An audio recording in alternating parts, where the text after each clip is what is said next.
Салом дӯстони азиз, чӣ хеле ки дидестен як ду рӯзи охир нашри навори тӯи хоҳари мара чӣ хел муддат тӯи Шамшер мондему, пул ҷамъ кардем.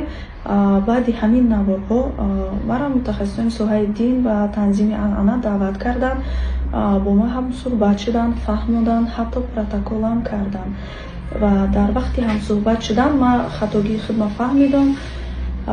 Ман хеле пушаймон ҳастам ва гуфтанӣ ҳастам, ки биёем ҳама каса танзима риоя мекунем ва ин коре ки амале ки ман кардам ягонта шумо такрор накунед. Ман шуморо тавсия наметиҳам дӯстони азиз.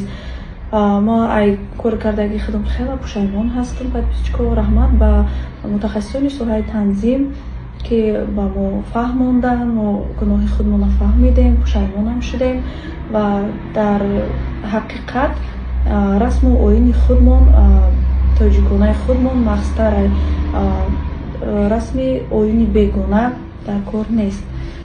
Ва дӯстони азиз, қонуни танзим дар ҳақиқат барои манфиати ҳамаи мову шумо. Барои ҳамин биёем ҳама каса риоя мекунем.